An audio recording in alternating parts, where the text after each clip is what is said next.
so much for this amazing video to me. And thank you, the Learn Hub team, for like collaborating to join this amazing event. Thank you, Doug, for sharing this stage with me. Thank you, Kabilo. Thank you, Kekin, and everybody present on the screen and not on the screen. People who will be watching this later. Thank you, all of you. So I'm Reena. I am a child psychology and modern parenting expert. I'm a mother of two children. One is 5 and one is 15. So I handle two different zones and of a preschooler and a teenager. So, being a child psychologist and my mother, I can experience a lot of challenges that a parent can experience, and that empowers me, that motivates me, that encourages me to help and share my experiences with other parents that are on daily basis struggling with so many parenting challenges like work life balance, children tantrums, back talk of the children, the most important, the screen time. So all these challenges are universally at macro level they are same, but on micro level they are different from family to family. So here I am. If Tumi, can you help me share with my presentation, please? Okay, so that's my presentation where I will be teaching. I'll be sharing 3 psychological hacks to build connection with children for modern busy parents. Like, why I choose modern busy parents? Like, because I think somewhere when, especially post COVID, post the pandemic, the way we have evolved in the parenting, the way our children are growing is a lot more different than how our children were growing earlier in traditional and conventional way. The way a lot of mothers have gone out to work, stepped out of from the house to work, the way both the parents have started working and children are exposed to so much information, not knowledge, information from lot of platforms like through internet, through social media, and they're unable to decide what is right and what is wrong from them. They are literally confused with this flooding of information to them. So there should be somebody guiding them, like what is right, what is wrong. But with the changes of the environment, everything is going haywire, and parents are also getting very less time.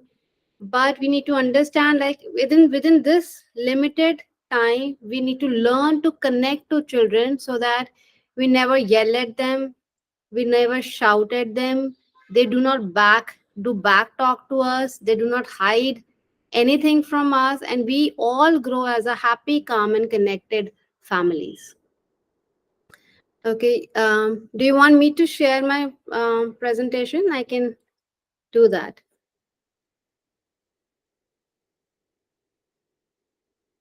Okay, we can move on to the next slide, please.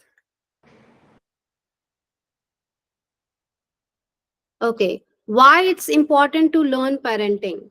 Parenting today is more complex than ever, with challenges such as managing screen time, balancing dual working parents, fostering emotional sharing, time constraints, FOMO, fear of missing out, communication gaps, and a decline in parent patience. It has become essential to see parenting as a skill that can be nurtured just like any other aspect of personal growth. Just as physical health is crucial for parents to create a supportive home environment where children thrive emotionally, mentally, and socially. Next. Our vision and mission at SAR Holistic Wellness. I, Reena Chopra, founder and CEO at SAR Holistic Wellness, have a mission and a vision to build a world where every mother is empowered to practice mindful parenting. We strive to create a supportive community where mothers learn and grow together. ultimately raising emotionally resilient and well renowned children. By focusing on mothers' well being, we aim to create a positive ripple effect for families and communications alike. Mission to transform the life of 1 million mothers by teaching them the modern parenting techniques. Our modern parenting equips mother with essential tools for self-awareness, emotional regulation, and effective communication. Our goal is to help mothers build nurturing families rooted in compassion, resilience, and holistic growth. Next.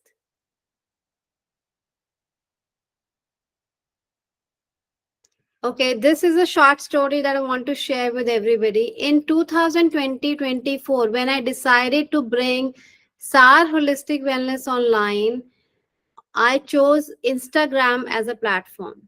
And within 6 months, my Instagram got flooded with 12,000 followers. Just in 6 months, 12,000 parents, mothers joined me because I think somewhere they were looking for a platform to discuss things, to learn things. And this gave me a validation that I am on a right, correct path. And this gave me a validation that whatever I am doing right now for parenting and mother, it is globally required. It is required not only in India or parts of India, it's a need, primitive need of the hour globally. That's a validation I got from all these followers. And my entire Instagram page runs only on parenting and mother, like children development, brain development, and daily challenges that parent experiences. Next. These are the couple of my small wins I want to share. Like this year only, I got by esteemed authorities in India, I got rewarded as Best Modern Parenting Coach 2024.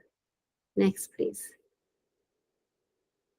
So, do you want to see the three problems? Mostly, the parents are so lost in the process of parenting there that they actually get disconnected with the process. You know, we always have a set goal when it is parenting. I want my child to do this. I want my child to be this. I want my child to grab this. But then in the process, we get lost in the journey. We are just focusing on the destination. And in the journey, we forget that there are so many beautiful moments. There's so many beautiful things that we have to be watching, enjoying, and cherishing those moments, little moments with our children and family. We just are ignoring that because we are not aware that how should we cherish that. It is like you sit on a train and there are beautiful scenes outside, but you just, because you want to reach to a particular destination, you just miss all that journey and reach that destination with a heavy head or anxiety or frustration that you begin while sitting in the train because you slept, or you got busy on your mobile phone, or you got did something else, but you forgot to enjoy the journey. So let's come on to the first problem. So the first problem is when I was doing a survey, I found the first topmost problem is that mothers get triggered very easily. To me, you have to press enter so that I can see. Okay, do you know that why mothers are getting so triggered, so easily triggered on their children? Because children are the easy prey. How much you scold them, you yell at them, you do not talk to them, or you do not listen to them, they need your support. You know that they're dependent on you. You know that they will come back to you. Can you shout and yell at anybody, like your friend or your boss or your teacher, like that, like the way you yell at your children? Because you know They have the power to shut you down. They have the power to tell you that you are doing wrong. But your children will never do that. They will absorb all your anxiety, they will absorb all your anger, they will absorb everything and still come back to you saying, Mama, I love you. Papa, I love you. I need this from you. I need that from you. But the time they will become an adult, the time they will become independent, they will lose the connection from you. And that's what is happening today in today's life. So you need to decide that you want to be a mindful parent or mindful like parent. A mind which is full of parenting, or you want to be a conscious mindful parent. That you have to decide. Okay. Have been, when we were growing as children, I in India specifically, and I have observed a lot of global friends, that yelling was the ultimate thing our parents followed. So we have been conditioned that you yell at somebody who's weaker and smaller than you and get your work done. That's the way we have been raised. Like, yell at them and get the work done. Yell at them and tell them do your homework. Yell at them and tell them it's time to sleep, it's bedtime. Yell at them and tell them don't do this, don't do that, don't do that. Okay, but we need to understand that yelling helps to a certain extent, and after that it's only the connection that you have to build, and the way they will listen to you is only if they are connected with you heart to heart. So always remember and relate. Have you ever experienced, if you are a parent, that if you are an anxious, frustrated and angry person at all the time, how your children behave with the society, with the outer world? It's always said that anxious mothers always make anxious children. Happy mothers always make happy children. That's a direct relationship between mother's anxiety and children anxiety. Okay, move next, please.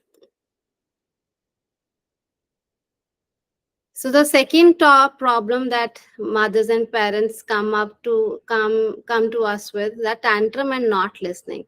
My child is not listening. They're throwing tantrums. They are not seeing we are in public place, or we are at a party, or we are here, or they're just showing us down, and they're showing tantrums. So my dear parents, the children were born with no tantrums. They were born beautiful. They were born innocent. It's us, somewhere lost in the journey, could not connect with them, and hence now they have found a way to get their things done by showing a tantrum. Imagine you are in a supermarket full of people, and the child lies down on the floor, says that I want this packet of chips, or I want this packet of cookies.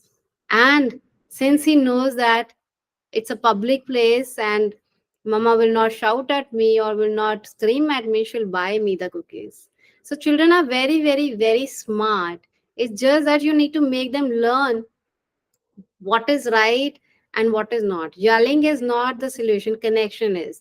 Imagine me and Tumi speaking over the call, but Tumi cannot listen to me. Like, my voice is not going through, Tumi voice is not coming to me. So I start screaming, hi Tumi, hi, hi, can you hear me?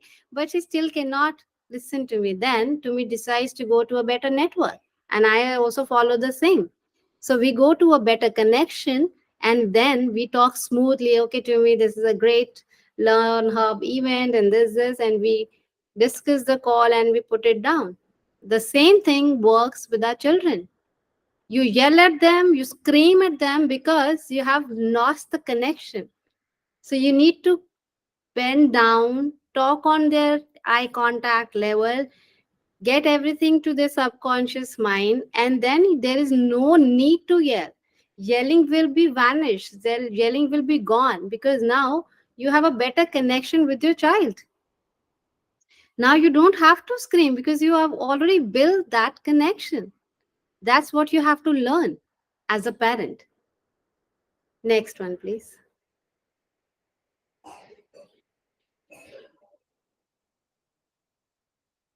Okay, so generally, parents, specifically mothers, are juggling with a lot and lot of task in a day.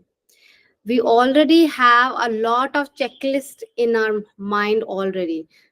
Like, I have to get up in the morning, I have to get my children ready, I have to prepare their breakfast, lunch, get them to the shower, get them dressed up, send them to the school, prepare my own stuff, go to the office, or if I'm a homemaker, do this laundry, this. So in the process of doing that checklist, to do list, we forget to build the connection. We forget that I need to take care of myself, because if I'm not taking care of myself, then I cannot take care of anybody else around me. Imagine, even if you are not a parent, you're just an individual, if you are not happy, can you make anybody happy around you? Is it possible? It's not emotionally possible. If you are sad, you will make the entire room sad. If you are happy, you will make the entire room happy. That's how the vibrations work. That's how the mother should be. But in the process of doing all this checklist to do things, juggling many balls, the mother forget that it's primitive to take care of her own mental well-being, own physical well-being, for the better well-being of her children, of her family. A happy mother is like a sun, and everything is evolving around it. So what she does is, if I could use a whiteboard, but I would show you, like, it's a circle, and that's a mother inside, and then there are children, and then there are family. Okay, and how it works: family to mom, children to mom, everything else to mom. But mother has to shine outside. So mother to children, mother to family, and mother to everybody. Everything blossoms when mother blossoms. That's the simple logic every parent have to understand. So a mother should start delegating her work and start elevating, delegating, involving children in her daily chores, or validating, not always looking for appreciation, like if I'm doing this right or if I'm doing that wrong. Next, please. So these are the three major problems that we discuss. So mother's well-being decides and impacts the entire lifetime well-being of the children. It's important that first 15 years of your children, you just focus on your well-being and the well-being of your children. Rest will be taken care of. So how will you focus? By investing time, by having effective communication, by doing everything that builds connection, and then rest everything will be taken care of by the children. If you have given good education to the children, if you have given them schooling, good schooling and everything, they will make money. But if you'll not give them enough connection, enough well-being, then even after they become a CEO or a founder or something, if they're well-being, if they're not at peace at the brain, then they will ultimately be a failure. Okay, so that, if that thing we can understand now, and if your children are still with living with you, start building connection with them now. Next, please. So this is to run a beautiful, big family, happy family, self connection by learning, children connection, and family connection. All three are important. Nothing works in isolation. Next, please. So let's make this world a very happy place to live by building connection with your own self. And once you have a connection with your own self, you can raise confident, calm, and connected children for building happy world and universe. Next, please. So this is my question: if you are ready to transfer life as a parent, then start next. Then you need to start building the connection with your children now. So you can follow us on Sara Holistic Wellness on Instagram, and that's only and only handle that we use for encouraging parenting, connected parenting for mothers and parents. Okay. Thank you so much for giving time. And I think even if a bit you have learned of what I am trying to implement and execute, then that will make a difference to a lot of lives crossing by. Thank you. Thank you so much to me, and thank you, Rihanna, for sharing. It's really Thank been you. amazing, yes, to just listen. My mom died when I was young. I want to start off by saying that she died. I wasn't with her for like a year just before she passed on. But I always tell people about this moment where we had visited our neighbor, and I pretended to be asleep because I knew that my mother would not make me walk in the night. I didn't like the darkness at all. So when we left my friend's place where we had visited, or my neighbor's place, she carried me on her back, and I felt the trip throughout, to our house. When you are on your mother's back and you feel that, I don't know how the horse feels, but you feel that walk where she's walking, and I'm heavy at that time. I'm 7'8", but she carried me on her back, so I just feel that she's walking. And when we got home, I just snuggled in bed, pretended like I was still sleeping. And that moment for me, I still carry it till today. I may not remember a lot about my mom because she was in Joburg most of the time working. She was away most of the time working. But it's those moments, like you were saying, Reina, like it's not even about the discipline that she gave me. My mom slapped me, yes. And I'm thankful for it. She beat me when she needed to correct me. But those moments of connection, where she connected with me, and I was so confident as a child that I know my mom is not going to make me walk in darkness because she knows I'm afraid of darkness. So I took advantage of that, and I was like, I know my mom is going to do this for me. So when I think about a mother who's very much present, I think of her in that sense. Talking about a healthy mother and healthy children, I don't know my mom like that well, honestly. It's the moments that I carry with, because she passed on when I was 11 and she was away most of the time. But it's the moments that I carry with me that were healthy, if I would say. So whether she was a healthy mother, that I cannot say, like, just because I'm in front of camera and say she was a healthy mother. But I believe that she was a healthy mother because of the healthy moments, that Yeah. she gave me. I carry those moments with me till today. And yeah, so I would say a healthy mother, yes, healthy children. My mom created that healthy environment for me to be able to be a child, to be that child, even when I was 8 years old, not to be afraid to just be me, and allow her to be the mother that she was. So Amazing. thank you. Thank you. Amazing. To be a part of this webinar. Rena, thank you so much. What you said is so very important. What I want to talk to you guys about is our journey that we're on whenever we're parents, and every day is a different journey. My journey, I will tell you, in December of 1998, my life changed. Uh, I had a 15-year-old daughter that her and three of her friends were killed by a drunk driver. And I was there at the scene and experienced, a lot of things. But through that experience, God has enabled me to put together a program about Journey to Positive Choices. And what I want to talk to you guys about today is, in our life, we have choices. We have positive choices and we have negative choices. There's no in between. Each day, you will make approximately 1,200 choices.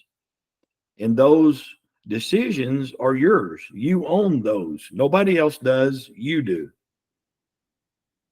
What God has shared with me, and I want to share with you guys, first and foremost, everything that I talk about and that I have learned comes from the Holy Bible. God has given us, every one of us as parents, a manual, for everything in our life. No matter what you're going through, the answer is right here. You have to have accepted Jesus Christ as your Savior, though. God gave his Son to the world, so we as Christians could be with him in heaven someday. And God speaks to us through his word every single day. So I wanted to just start off by saying, right here is where you get your answers to everything in your life. When it comes to our children, Proverbs 22:6 is a verse that I think is so important. And teach your children to choose the right path. Teach your children about God, about Christianity, about love, about everything that the Bible wants us to teach them. And when they are older, if they stray and they stray away, God will bring them back. I'm telling you, they will remain in God's word. Next slide, please. Teaching children the difference between positive and negative choices. I believe there are 3 questions that we need to ask, and we need to teach our children to know the difference between a positive choice and a negative choice. And how we do that is, what is the cause of my decision to make this choice? What's causing me to make this choice? What is the effect of my choice? What that means is it going to harm someone? What's the effect of that choice that I'm going to make? And then who does my choice affect? And these are things that adolescents have a hard time thinking. And it doesn't take 2 seconds to think about these 3 things. Sometimes our adolescents, they act off of emotion. So if their friends are doing something and they feel good about it, then their emotion, they're going to do it. They don't think about what could happen or who will it affect if something happens to them. I speak to a lot of adolescents and I talk to them about how their choices could hurt them, could hurt their friends. It could even kill them. And have you thought about your parents? And they're like, no, I really, I never even thought of that. So we need to teach our children the difference between a positive choice and a negative choice. And like Rena said, we do this through love. I have learned that I'm just a good old cowboy from the great state of Texas. And, we're pretty old rough guys down here chasing cattle and riding horses all the time. But,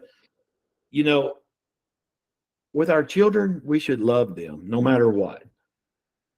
And that love will translate into so many good emotions. It's like my grandchildren. I have 3 grandchildren, and if I get kind of loud with them, well, they don't listen. But if I sit down and talk with them out of love, I have their attention. Next slide, please. I believe there are 7 things that we need to talk about. And the first one is, with our families and with our children, we need to share vision and goals with each other. Your family needs a clear understanding of the vision and the expectations that you as parents have. And this shared vision will unite the family, and it brings everyone toward a common goal. It ensures that everyone understands their role in achieving this goal. So we have to be very clear on our vision and our goals for our family. Open communication is very important also. It encourages honest conversation with family members. Open communication is something that I think sometimes is very difficult for parents, especially if your children are challenging you on a decision. You know, we have to still be open about that, and we have to communicate that. We have to share our ideas with them. We have to build trust with our children. And when we do that, we can address the problems and the issues that come along in the parenting process. Embracing diversity. Being very, you know, every person is diverse. We're all different, correct? I mean, there's not two of us that are the same. So we need to embrace that, and we need to understand that.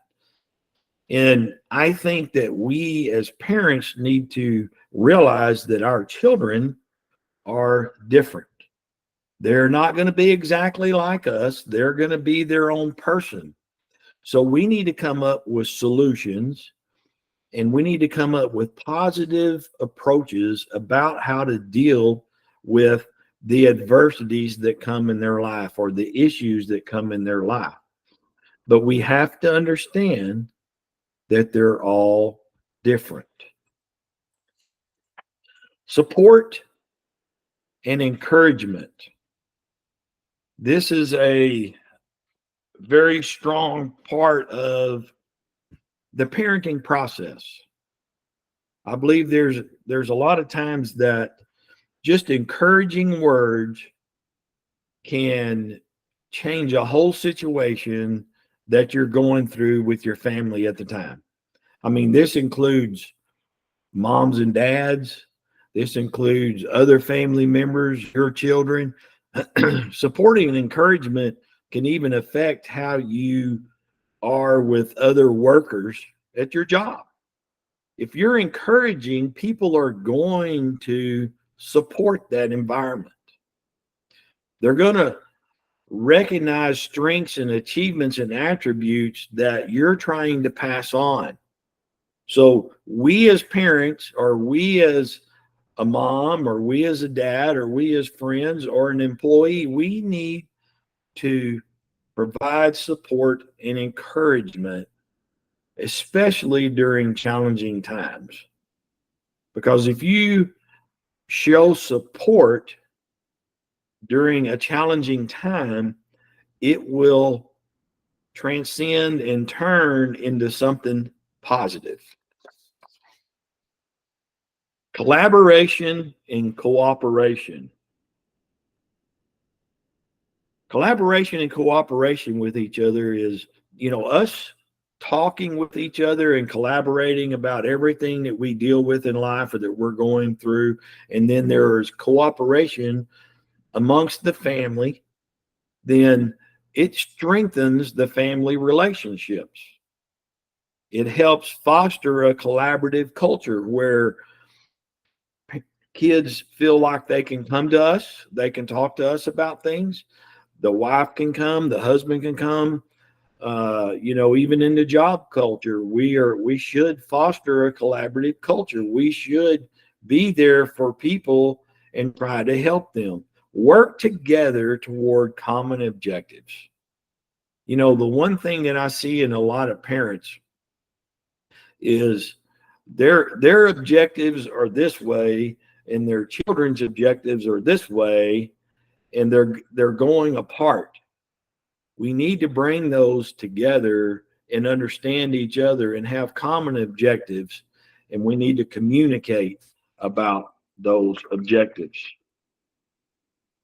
Continuous improvement. This is a practice of learning and developing some tips. We should always seek feedback from our family members or our wife or our husband or our co-workers. We should learn from examples. You know, we as parents, here's the thing that a lot of parents have, they don't think about a lot of times. You are the example. If you tell your children to not do something and then they turn around and see you do it, you just became a negative example. So always remember that your children are watching you. And so you need to be the example. You know, encourage them to grow independently. Encourage them to have strength in what they're wanting to do. Leadership and trust is the last thing that I would like to talk about. You know, and I just kind of touched on it a little bit. What makes an effective leader is lead by example. You know, and that's something that I have to tell myself a lot of times with my children, my grandchildren, friends that I'm around. I should lead by example. And a lot of times this helps me to do that. God's word will help me to understand that I need to be the leader for him. And an effective person that leads by example inspires trust. It builds trust in your family and builds trust in each other. Always empower others, you know, to take responsibility and be accountable for the choices that they make every day. And just always remember you have two choices. You have a positive choice and a negative choice. And that choice is yours. Thank you, and I appreciate your time. To make sure everyone is included, please just follow the steps shown on the screen. If you'd like to chat, type in the chat box. Please make sure to direct your question to any of the names that have spoken today. Reena Chopra, all the way from India, and Doug Makora, all the way from Texas. And feel free to also raise your hand so we can unmute you. And you should be able to unmute yourself from your side so you can ask a few questions for the speakers. I think you can listen. Fisher. KK, maybe please unmute yourself. Thank you so much, Doug. And once again, thank you to Rina, and thank you to everyone. Thank you to Dumi, Kabelo, and everyone that's here. I have a question based on the discipline part of things, because when you love somebody, there has to be discipline.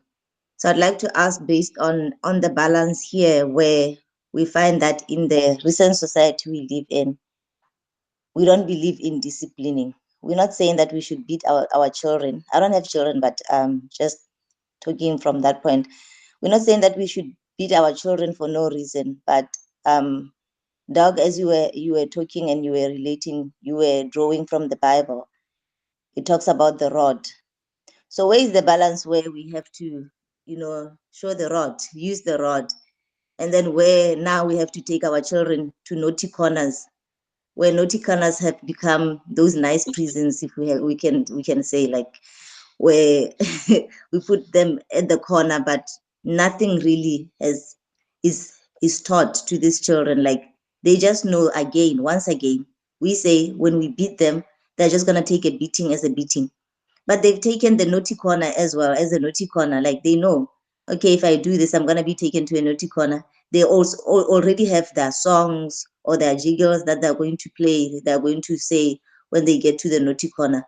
So where's the balance here now when we talk, like, based on that, on the discipline and the loving? You love them, but love disciplines as well, so where's the balance there? If you could tackle that, I hope that you understood my question. Thank you.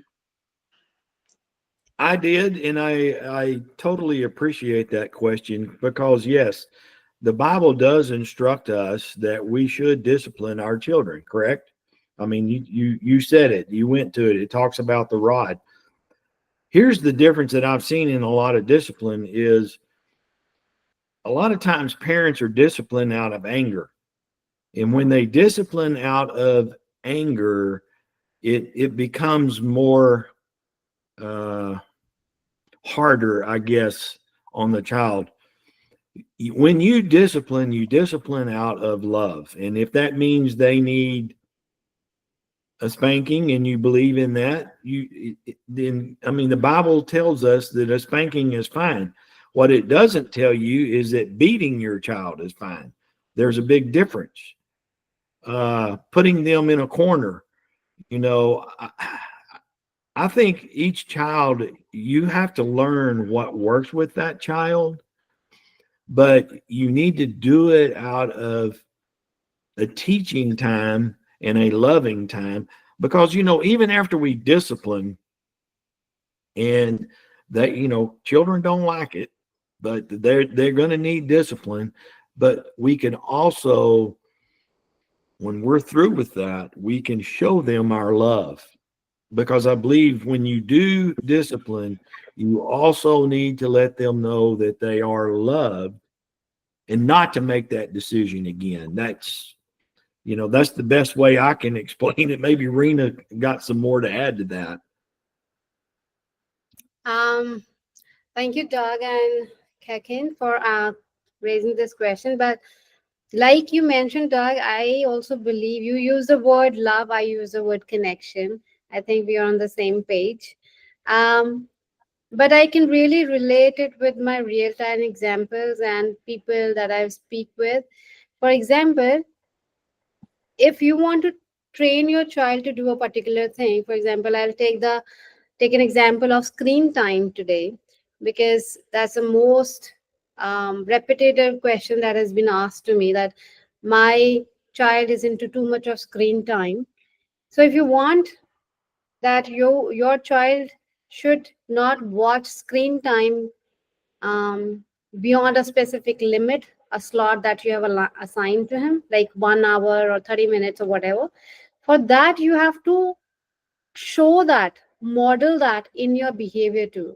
If you are on your mobile phone throughout your day and, you know, swiping with your thumb the screen all through the day watching reels and shots and everything, then you can't expect your child to watch the screen for an hour, and then you cannot go ahead and scream at them and yell at them like you are not listening, you are not doing, because you are, as a parent, not implementing to your own self. You have to teach, you know, you have to preach everything what you are doing. If you are not following, then you have no right to tell this to your child to do this. For example, a latest example is a parent come to me that she says that I love watching TV all through the day, the music, I'm not watching anything ugly or, you know, something, but you're watching, right? But you're watching TV all through the day, and the children are curious and they want to watch it too. If you are not allowing, they will go on to other gadgets, they will go on to iPad, they will go on to some other gadgets to just to see, because they want to know what you are watching all through the day, and they also want to do the same. Then you can't tell them and scold them and yell at them that you don't do it because you are not allowed, but I can do it. No, even you can't do it if you don't want your child to do it. And talking about gentle parenting, like gentle parenting is not allowing children to do whatever they want to do.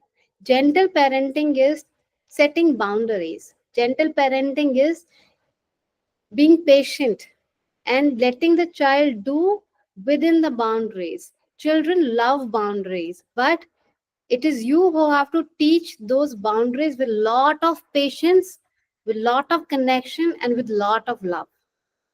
You know, gentle parenting is not weak. Like spanking or hitting or slapping is not part of gentle parenting. But gentle parenting also doesn't tell you like do whatever you want to do, because you have come to earth and now you're allowed to, you know, do whatever you want to know. So gentle parenting is teaching discipline by setting boundaries and showing those intangible boundaries to your children as well. So that's a practice that you have to learn. So that's what you learn in the process of modern parenting, or all that we have not learned through our grandparents or through the conventional parenting thing. Yeah. Was that helpful, KK? Was that okay? Yes, I love that we are discussing this. It's really helpful because I'm for, like, I stand for, like, the spanking, like you were saying, but not out of anger. Like, if it calls for it, if it calls for it, if it calls for it. But again, it's more of like knowing your children as well, because I realize that we think, let's say, for example, I spank my child before understanding where they're coming from, like that mindset. Like, and you, like you were saying as well, on the side of gentle parenting, I think mostly, and I'm speaking generally now, we have used it for the weakness, not Yeah. setting boundaries. Whereas it's more like, yes, it's gentle. Like, even when you're talking to your child before you spank them, that's gentle parenting, not taking them to the corner. So even I'll give an example with a friend of mine that before she spanks the child, she doesn't hit the child like hitting, but before she spanks her daughter, she communicates with the daughter. Like, so and so, yes, how many times have I said that you shouldn't do that? How many times have we, like, there's a discussion that goes on. Whereas from the outside, when you're looking at it, you're thinking, just spank already and get it over and done with.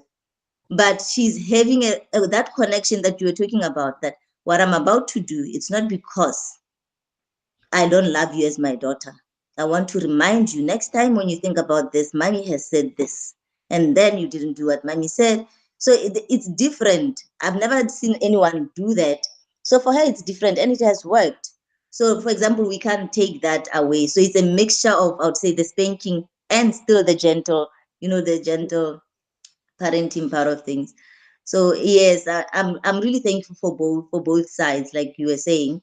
Um, if I'm not asked to keep quiet, I can go on and on. So I must hold but I must hold back a bit, because I'm thinking about a lot of things when we're thinking about parenting. I'm thinking about how now we use the traumas that we have, because we're saying because we were spanked. No, some of us were spanked, but they actually gave us discipline.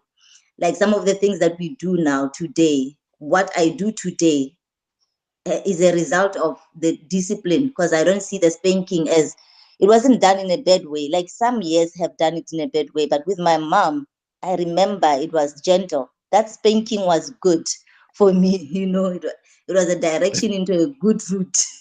Or else I would have taken certain decisions right now. It has helped me to take those positive, those good decisions. Yeah. I sit and I wonder, if she didn't spank me, would I have turned out the way I have now? And I'm not saying that everybody who was spanked turned out okay, but I think mostly I would add to say the refusal. I know I'm adding on the topic of the traumas that are caused by spanking. No, traumas were not all caused by spanking, because even from gentle parenting, I believe that we can say words that are not healthy to kids, even without spanking them, and Yeah. that causes trauma. So there's that fine limits and everything, like those fine lines and everything. So I'm thankful for both sides, and let me keep quiet. Thank you. Now that's great input from KK. A great question. Doug and Rena, I think those were great answers. We have another parent who would like to ask a question. If you can kindly unmute yourself and ask away. Good morning, everybody. It's morning on our side. Thank you to Doug. Thank you to Rena. We really appreciate the beautiful presentation. I would like to know, as a parent, how do I handle a child who keeps repeating the same mistake that you have disciplined them? It's like they do something wrong, and then you talk to them at first, and then they do it again and again and again, and they keep repeating the same thing, knowing very well that, mommy's going to forgive me. Mommy's not going to be angry at me forever. Even though you've tried all sorts of measures, like trying to talk to them, spanking them a little bit, or sometimes you just punish them a little bit by not talking to them. So how do I handle such a child? Thank you. So I think, Doug, would you like to start off with? I can, because I mean, I've been through that situation and worked with some parents that they have a child that continually does the same thing over and over. And, you know, I believe that one, and it depends on what the situation is. I mean, because every situation is different, but I think that child needs to totally understand exactly what they're doing. You know, how negative it is or how positive, whatever they're doing, they need to understand what they're doing. That's kind of what I talked about in my program, is that we need to teach our adolescents, our children, how to figure out the choices that they're making and what they're doing. And how we do that is through communication. And I know you said you've talked to this child over and over, and maybe sometimes we talk to them, but we don't really ask the question of, do you know what you are doing? And have them answer that. And there's going to be consequences for that. Just like Rena was saying, I mean, you can take, there's things that kids have today that they don't want to let go of. And this is one of them. Screen time on a computer is one of them. Things on television or things that they have that is very, I would call sacred to them, that they, well, you know what? If you're not going to listen, you're not going to have that. You know, we have to make some very hard decisions, and especially when it comes to older children that are maybe going out and hanging out with friends and doing things like that. But you know what? If they're going to continue to make bad choices, they don't need to go. And that's a hard decision on a parent. So I think we have to really identify whether that child or that adolescent totally understands what they're doing. And they need to explain that to you. And then you can go from there. Rena, that's. Yeah. Thank you, Doug. I think we align a lot of things on the same page. But B, I really want to know, like, how old is the child? She is 10 years old. Okay, the child is 10 years old. Okay, so Yes. what I understood from your question is that the child is not listening, even if you have expressed that you don't like it, and you have told him many a times that this is not the thing that you're looking forward to.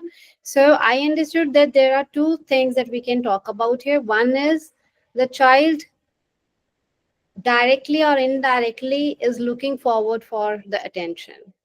He is, think about a situation when you're cooking a meal in the kitchen and the child comes to you and tells you, look, Mama, I've done this. Just hypothetically, just assume it could be you or anybody else. And we just do not pay attention because we're so busy making the dinner that we have to rush through the dinner and something is coming. And the moment the child breaks the expensive jar in the kitchen, you stop everything and just pay that attention. Yes. You know, maybe the child has done that on purpose or whatever, because he has broken the jar. He doesn't know what is the cost of the jar or whatever, but he does know, if I'll break this jar, Mama will instantly stop and look at me and listen to me or scold me or whatever, in whatever form, but she will speak to me. Okay. The second thing is that we have to start from the scratch to build a connection, to make the child understand, okay, rather than going for either spanking or yelling or whatever, how about if we start a reward system? Like, look, if you do not repeat this in coming 10 days, each day I will give you 1 point. And if you achieve 10 points, then I'll give you this reward. A reward which is very, very motivating for the child, a reward which is very, very exciting. Maybe he likes something, a small kind of a gesture. Maybe you can take him out for a treat, or something he likes to eat, or maybe a meeting with a friend, or something that he likes. For example, if I would have to give a reward to my younger one who's 5, I just take him out for McDonald's, or buy him a mini meal if he accomplishes 15 odd points. And he's a very, very naughty boy. But look, in the entire webinar, he's in the house and he has not come here because he has been rewarded that if you not come today, I'll reward you with something. Look, this is the Okay. kind of paperwork and everything he has on my table because he wants me to be carrying all this while I'm doing a webinar or something. And he's always making my pictures just to attain attention every time. So, as human beings, we always think about things which are instant, and which are, because we have been conditioned in a form like scream and get the thing sorted. We have the power, we play the power play because we are more powerful than our children. So we want to play that only because we have been conditioned and trained in that matter. But there is always a gentle way. There always a thought process that we have to inculcate. There is always a better way. And now, if you will, I would suggest that introduce a reward system, and it will definitely Okay. work. It works with everybody. I will definitely try that. And I will Yeah. also try to adjust my level of patience. Yes, that's very, very important. It takes time, but once you adjust that frequency of patience, and once you learn how to attain that, because the child knows the time I will do this, mama will scream. And he eventually the child starts enjoying it, they start Okay. enjoying your screaming and yelling. But if you don't go there, they will be like a better person. Start a reward system and increase the patience level. You will be seeing the difference in next Yeah, month. and they will also develop a, what can I say, resistance or getting used to being yelled at. Yes, yes. If you give me one more minute, I'll give you a quick example. So I visited my brother last week, and we were all children, like cousins all over. So I and him were talking, and they were all over the place, like of 5 years, 10 years, 12, 15, all over the place, and yelling and throwing and things. And then one smallest, youngest of them comes up, like 7 years old, and says, he broke my toy. And my brother is sitting like this in the room and sipping his coffee, and everything is like haywire in the room, like everybody's jumping, all the children. He's sipping his coffee and reading a newspaper. He's like, I know you will figure this out. And he started sipping his coffee again. Then he Wow. gave that power to that child that you can take the decision, and you can solve this. Okay. And the child Okay. gets that power and he goes back and solves it. That's the kind of authority you have to give to your child, and for that you have to learn to stay calm. Okay. And Okay. Okay. BB, I have one more thing that I would suggest. That Yes. get your Bible, Yeah. your 10-year-old son, you read together Yes. and you Important. pray together. Read Important. together and pray together. Very important.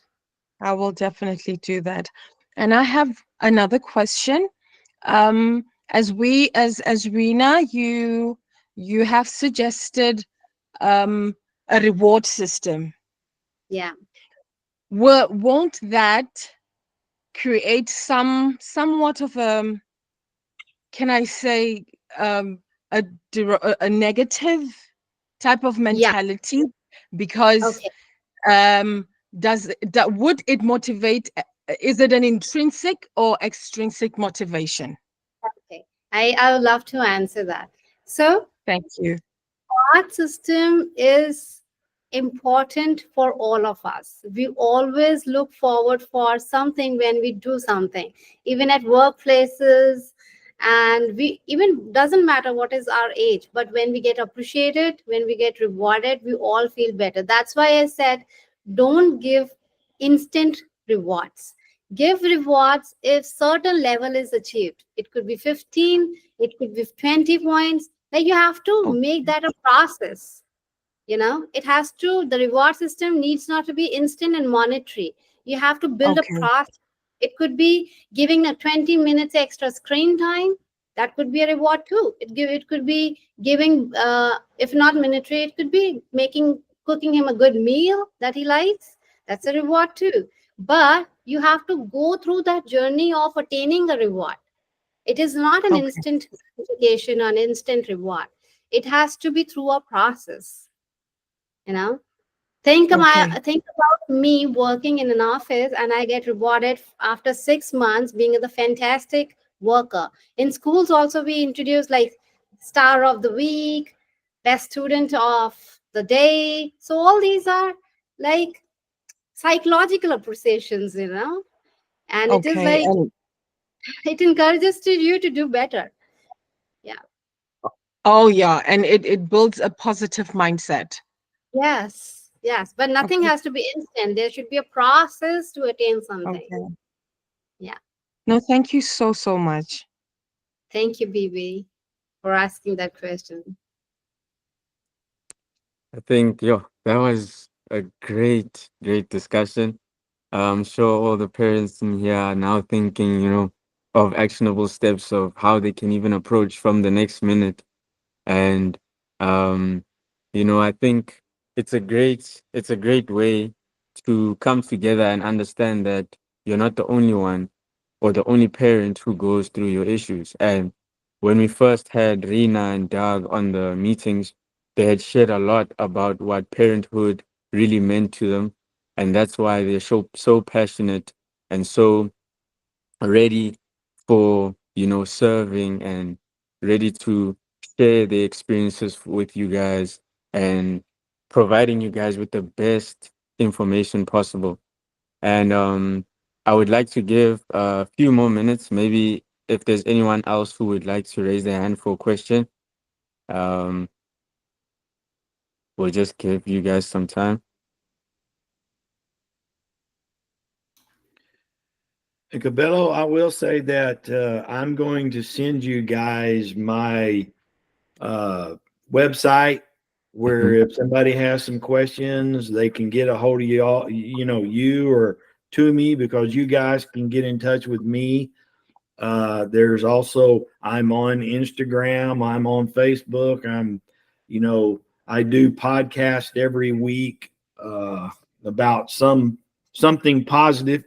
So I will get you all of that information. Yeah, there's my website right there, or my email, Doug McCorder at journeytopositivechoices.com. Now, why don't you put your website on the chat box and everybody can get the access from there? Oh, yes, yes, yes. Let's do that. Yeah, and then that's my email, and my website is journeytopositivechoices.com. And so man, I really appreciate everyone being here, and please, if you have some questions, man, fire them at us. Rena and we're all ready. I mean, it's Yeah. 3:20 a.m. in the morning for me. I'm ready to get cranked up. Let's go. Thank you, Yeah. thank you. Always a man of spirit, a man of energy. And Rina, a very good woman of spirit as well, energy and good conversation. We please, if feel free to ask any questions. I think everyone is excited and ready to share what they have to say.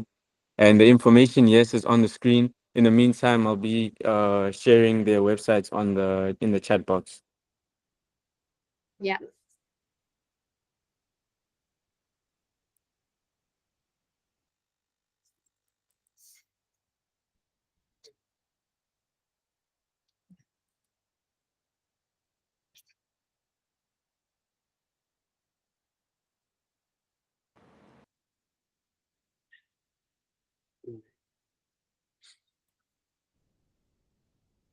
I think there's another question from Bibi. Okay. I'll give her the chance to speak. Thank you. Thank you, Kabelo. Thank you again for the opportunity. Earlier on, when Doug was giving his beautiful presentation, there was a part where he spoke about cooperation in the family. And can I take that as teamwork within the family?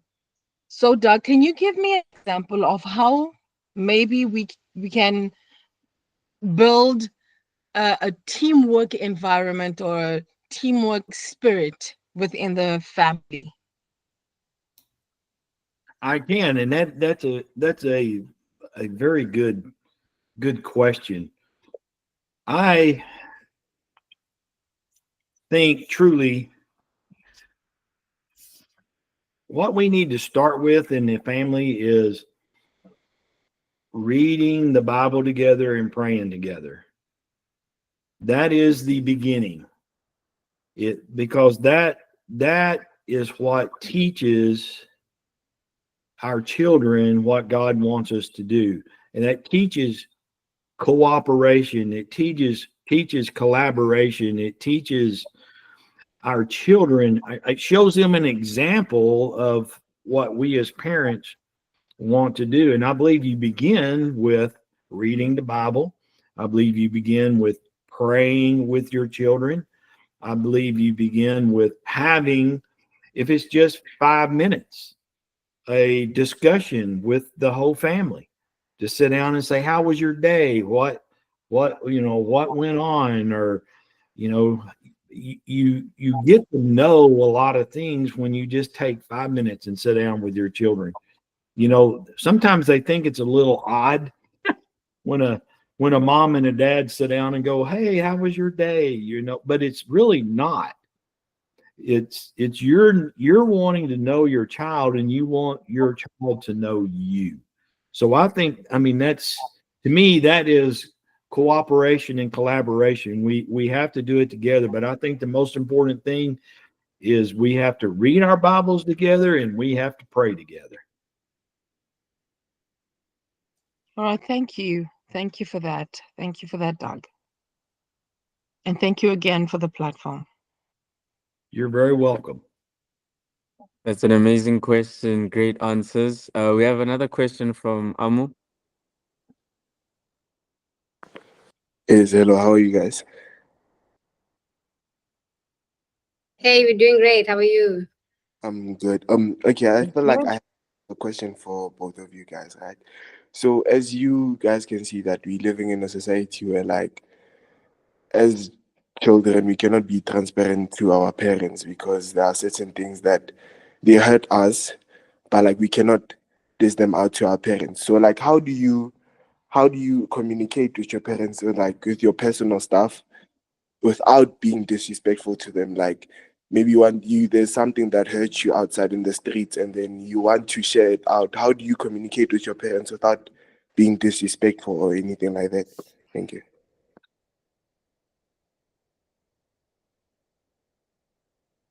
Okay.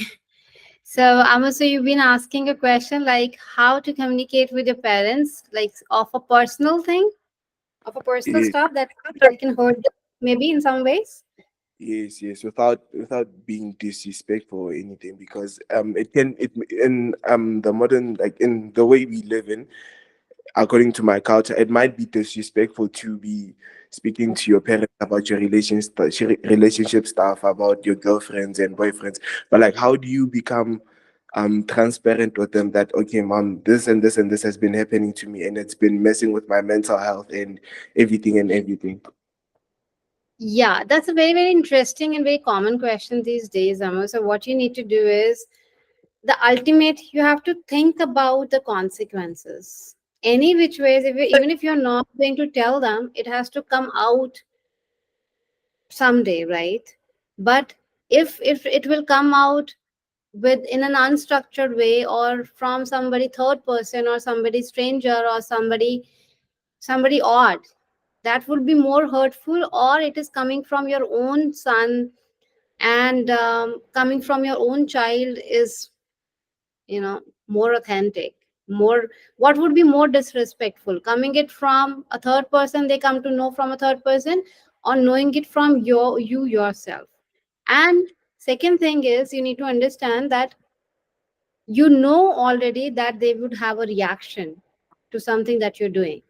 Okay, you already have accepted that, you already know this.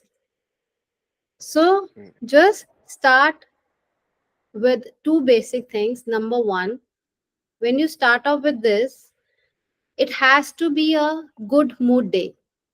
It has to be a day wherein there is no pressure around other things, or maybe it's a day when you all are together outside somewhere when you start off with the conversation.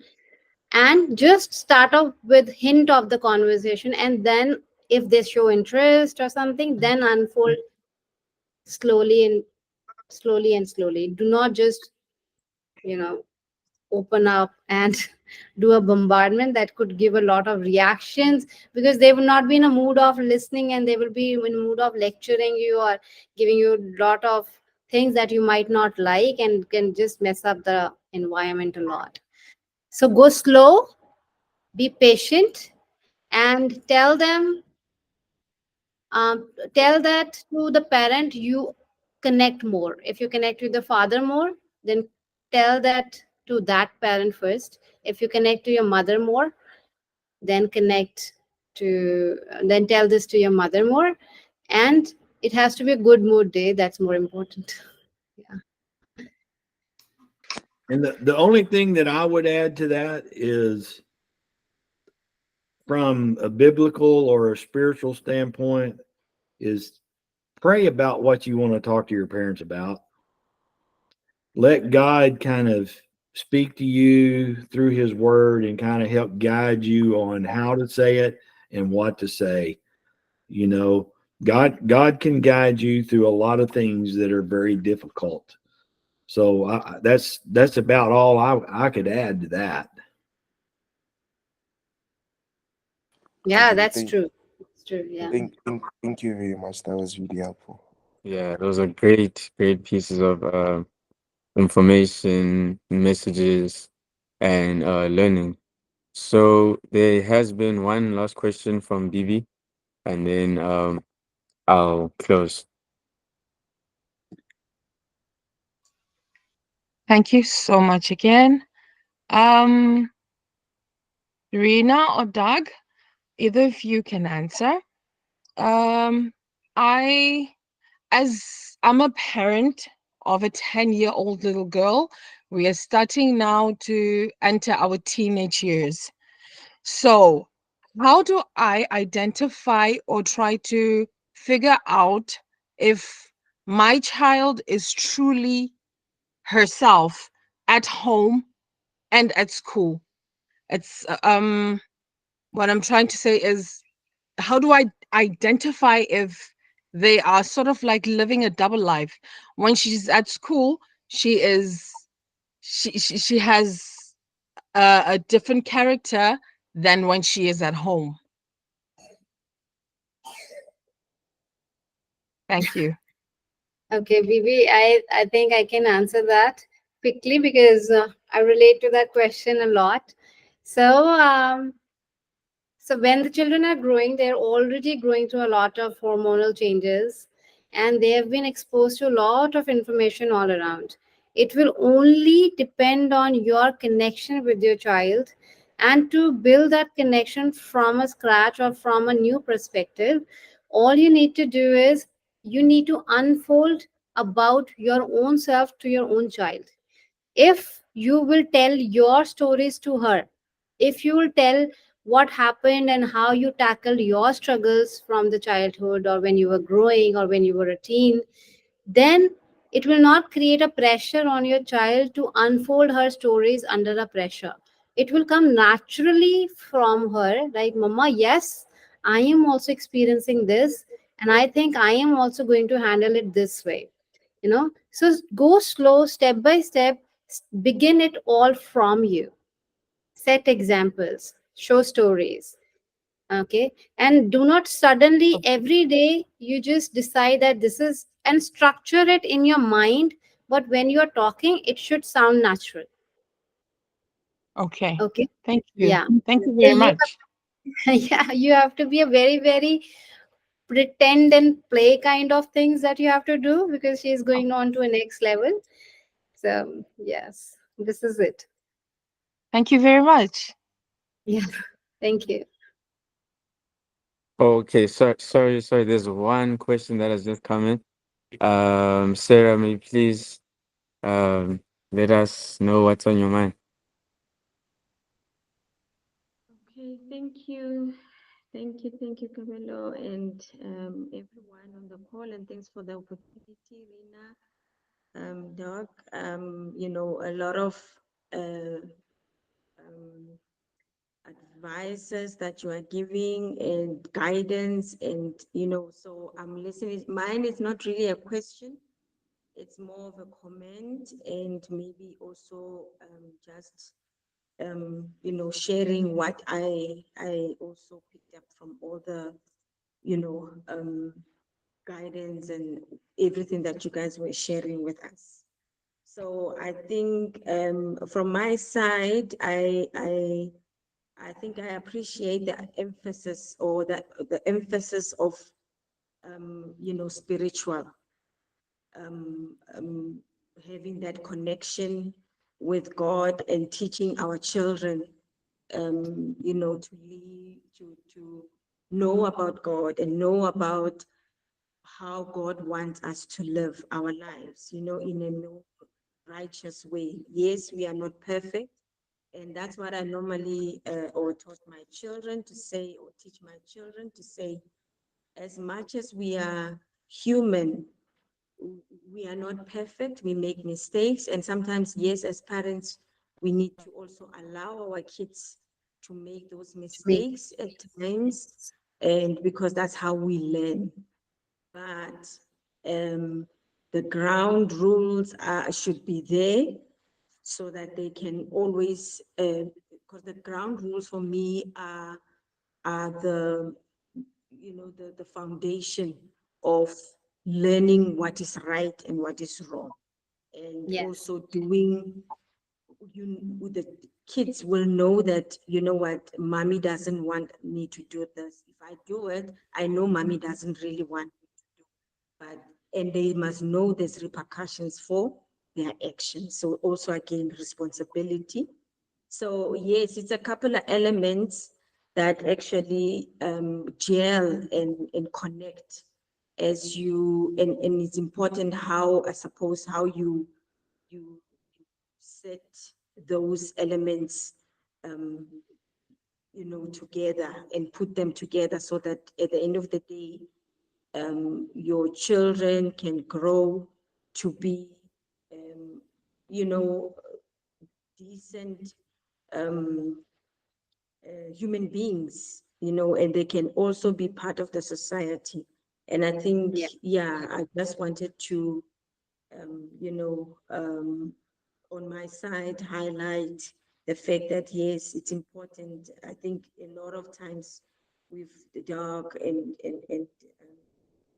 uh, Rina put a lot of emphasis on, you know, spiritually, uh, being spiritually connected and teaching our children about God and having compassion, teaching them to have compassion. My kids, I've got 2 boys and a girl. So I teach the boys that as much as you are a man, you think you are a man, you need to also respect your sister. And the sister also, they must, you know, so they respect each other as a brother and sister, and they have that connection.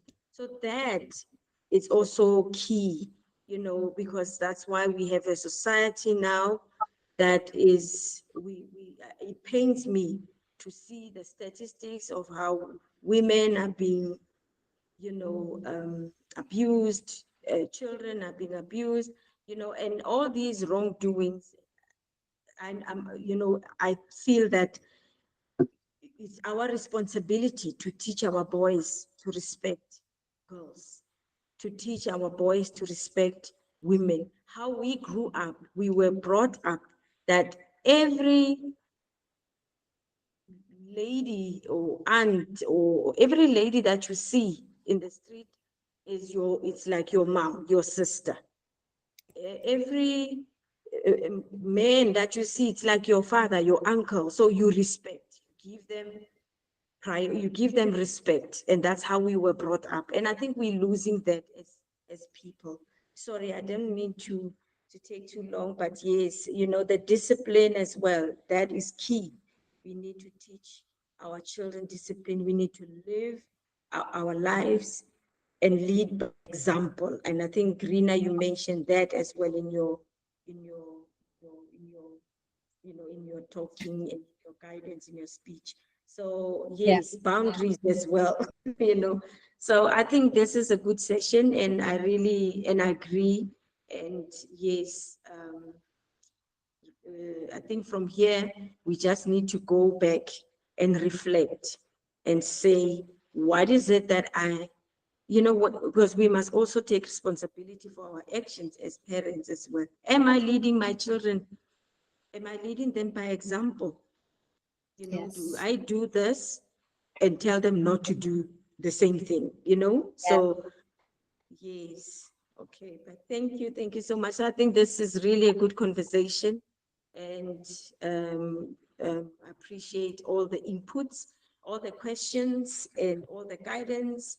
This is the time for, I'm gonna self-reflect as well and say, Amazing. am I leading by example? Am I doing all these things that you guys have been mentioning? Thank you. Amazing. Thank you so much. Thank Thank you. Thank you, Sarah. Thank you, thank you, thank you. You can hear that that's a woman speaking from the bottom of her heart. And just to add, that is actually my mother. Um, and I would like to give a special thank you to her for raising me to the son that I am today. If we can just please show some love with any reactions in the chat, please. That's the woman that made me who I am today. Amazing. Thank you, thank you, thank you. So just to, you know, let you guys know that the ebook that gives you the 20 strategies to apply from this day forward will be sent out to you guys. We will also have a parental sort of involvement type of community so that parents can kind of learn from each other within, you know, any sorts and memes, like how you guys have had questions today. I'm sure there's some parents who went through the same things other parents might have been asking questions about, and they would like to share their opinions. So we will have um, a discussion for all the parents to kind of come together and share what they've went through. Um, to add on, I did mention the ebook will be shared. The ebook will be shared. We just need everyone who is in the session right now to at least please share your email addresses. And yeah, those are just the few things that I had to mention. But, you know, a wonderful event like we've all mentioned. I want to start by thanking each and every one of you for allowing us your time.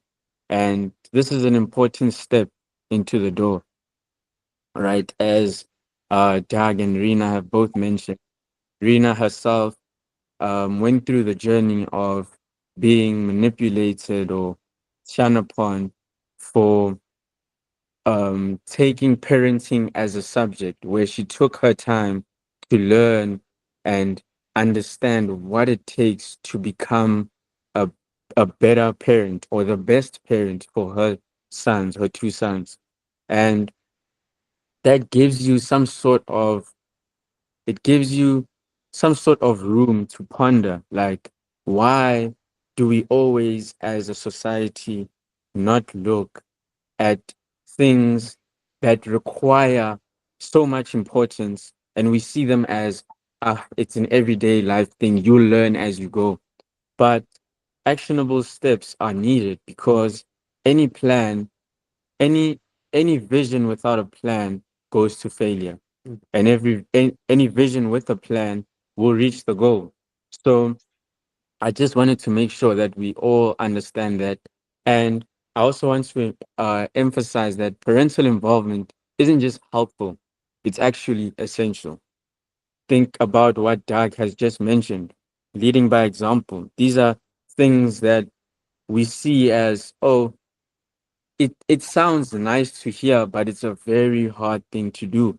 And we as children, I think I can speak for myself and Dumi, we do the same way we allow ourselves room, the same way our parents allow ourselves room to make mistakes, we also allow our parents to also make mistakes, because through understanding what it takes to become a parent, you kind of also know how to approach certain situations that, like I remember Amo asked the question and he said, how do I approach the deep conversations that might, maybe there might be traumatic experience in our parents' past that we don't know about. And that all comes down to what Rena and Doug have been speaking about, which is sitting down for 5 minutes per day just to reflect, understand each other's goals.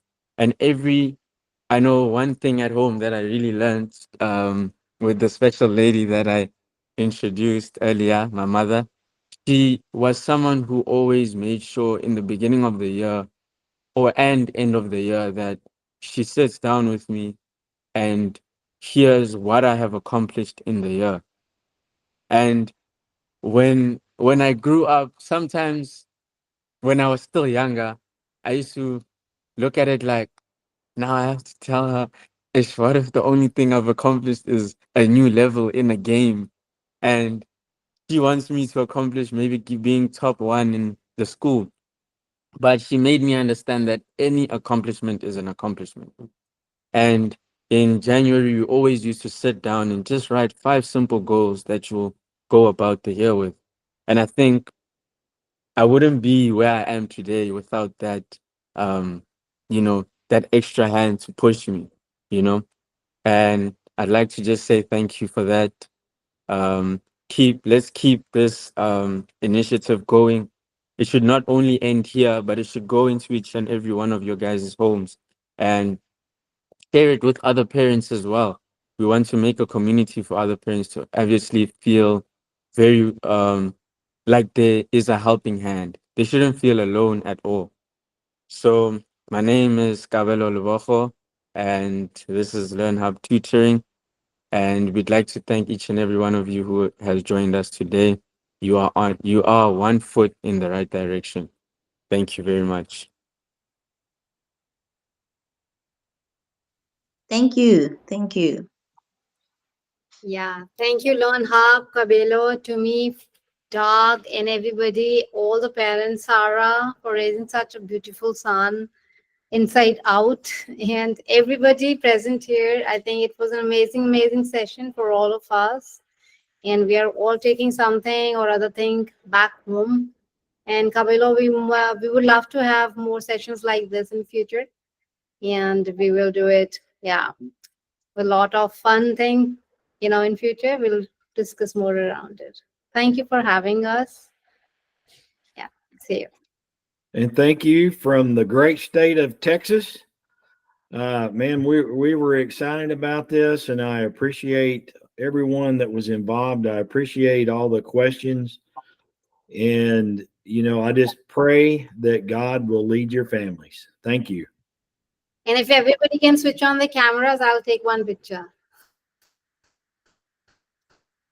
Bibi, Sarah, Amu, if everybody can take on the cameras, I'll take one picture. KK, oh, what a wonderful. How do you do that? I don't know myself. That was just a mistake. Good mistake though. Okay. Okay. So I'm taking one picture. Anybody who wants to be in, at the count of 3 can switch on the cameras. Okay, 1 and 2 and 3. 1 second. 1 second. Oh, BB's there. Okay, 1, 2, and 3. Yeah, got it. Got it. Thank you, everybody. One more. Sarah is here. Oh, okay. One more. Make a Uh, heart.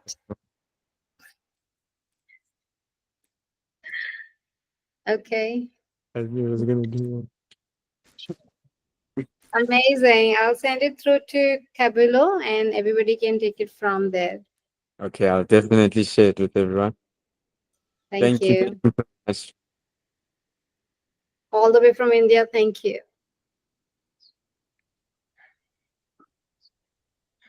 Okay.